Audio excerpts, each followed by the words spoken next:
کا ایک واقعہ کرنا چاہتا ہوں تاکہ ہمیں ایمان کی حقیقت معلوم ہو۔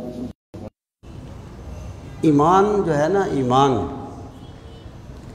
علم کلام میں تصدیق الرسول کو کہا جاتا ہے صلی اللہ علیہ وسلم، یعنی رسول کریم صلی اللہ تعالیٰ علیہ وآلہ وسلم نے جو کچھ خبر دی ہے اس پر اتنا پختہ یقین کر لینا کہ شک کی ذرا برابر گنجائش نہ رہے، اسباب یا حالات بظاہر جیسے بھی ہوں، تو یقین کے اس درجے کو ایمان کہا جاتا ہے۔ امام سیوطی نے الخصائص الکبریٰ میں ایک روایت درج کی ہے، فرماتے ہیں کہ رسول کریم صلی اللہ تعالیٰ علیہ وآلہ وسلم کے صاحبزادے کا انتقال ہوا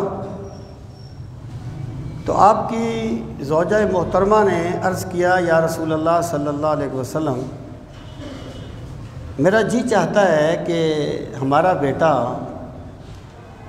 اپنی مدت رضاعت دودھ پلانے کی مدت تو پوری کر لیتا۔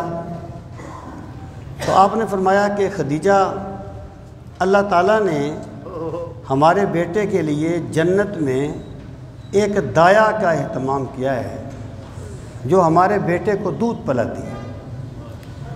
تو انہوں نے عرض کی، ہے اللہ کے رسول صلی اللہ علیہ وسلم، اگر یہ بات ہے تو پھر تو ٹھیک ہے۔ تو آپ نے فرمایا کہ خدیجہ، اگر تم کہو تو میں تمہیں یہاں بیٹھا ہوا جنت سے ابراہیم جو ہمارے بیٹے ہیں، ابراہیم کی آواز نہ سنا دوں؟ انہوں نے عرض کی، یا رسول اللہ صلی اللہ علیہ وسلم، نہیں، بس میرے لیے آپ کا فرمان کافی ہے۔ یہ درجہ ہے یقین کا جس کو ایمان کہا جاتا ہے۔ اب میں آپ کو وہ بات سناتا ہوں۔ حضرت ابو ایوب انصاری رضی اللہ تعالیٰ عنہ، جنہیں میزبان رسول کہا جاتا ہے صلی اللہ تعالیٰ علیہ وآلہ وسلم، کسی سفر میں تھے، آپ کی اہلیہ آپ کے ساتھ تھی، پردیس جنگل بیابان سے گزر رہے تھے اور طبیعت خراب تھی، تو وہیں محسوس یوں ہوا کہ میرا آخری وقت آ گیا۔ اب ظاہر ہے بیوی کے لیے تو ویسے ہی بڑا ایک دردناک موقع ہوتا ہے، اور پھر جنگل میں کوئی جاننے والا نہیں، پہچاننے والا نہیں، کوئی بندہ پاس نہیں، آنے کا امکان نہیں کہ اگر یہ یہاں فوت ہو گئے تو میں کیا کروں گی؟ تو بڑی پریشان ہوئی۔ تو حضرت ابو ایوب انصاری فرمانے لگے اپنی اہلیہ سے کہ دیکھو، ایک مرتبہ ہم 4 صحابی رسول کریم علیہ السلام کی بارگاہ میں حاضر تھے، تو آپ نے ہمیں فرمایا تھا کہ تم میں سے ایک بندہ جنگل میں فوت ہوگا اور پھر ایک قافلہ آئے گا جو اسے دفن کرے گا۔ اب جنگل میں وہ کوئی راستہ تو ایسا نہیں تھا یہاں سے قافلے گزرتے ہوں، لیکن سرکار نے فرمایا تھا وہ ایک قافلہ آئے گا جو اسے دفن کرے گا۔ پھر انہوں نے فرمایا کہ وہ جو میرے 3 ساتھی تھے نا، وہ تینوں دنیا سے جا چکے ہیں، صرف میں باقی ہوں، اور مجھے یقین ہے کہ ہوگا وہی جیسا میرے محبوب نے فرمایا تھا۔ اگرچہ آثار نہیں ہیں لیکن قافلہ ضرور آئے گا، کیونکہ میرے آقا نے یہ بات فرمائی تھی۔ تو حضرت ابو ایوب انصاری کا انتقال ہو گیا۔ اب اہلیہ پاس بیٹھی ہیں، پریشان ہیں، تو دور سے قافلہ آتا ہوا نظر آیا، گرد و غبار اڑتا ہوا محسوس ہوا۔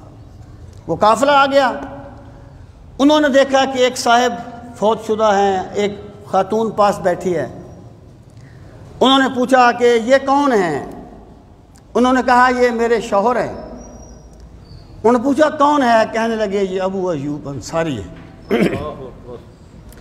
انہوں نے کہا صاحب رسول اللہ صلی اللہ علیہ وسلم، وہ ابو ایوب انصاری جو رسول کریم علیہ السلام کے صحابی ہیں؟ انہوں نے کہا ہاں وہی ہیں۔ پھر آپ اندازہ کیجئے ان کا کیا عالم ہوگا،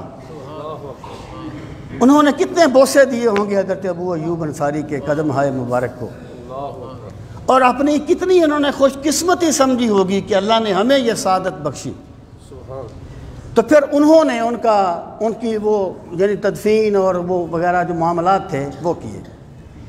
اس سے ہمیں یہ بات سمجھ لینی چاہیے کہ رسول کریم صلی اللہ تعالیٰ علیہ وآلہ وسلم نے جو کچھ فرمایا ہے، جو بشارت دی ہے، جو وعید فرمائی ہے، آپ نے جو بھی فرمایا ہے، ہمیں اس پر اتنا کامل یقین کرنا چاہیے کہ جتنا بندے کو اپنی آنکھ دیکھی چیز پر یقین نہ ہو.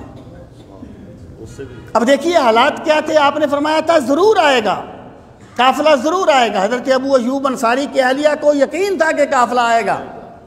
اس کا مطلب یہ ہے کہ جب ایک بندہ یہ یقین رکھے کہ میرا رب میری دستگیری فرمائے گا تو پھر خدا اس کے حسن ظن کے مطابق معاملہ فرما دیتا ہے. اللہ تعالیٰ ہمیں دین کا فہم صحیح نصیب فرمائے. پہلے لے کے آتے ہیں نا اب ٹائم نہیں. اچھا، جامع مسجد لال شاہ بخاری میں کل نماز عشاء کے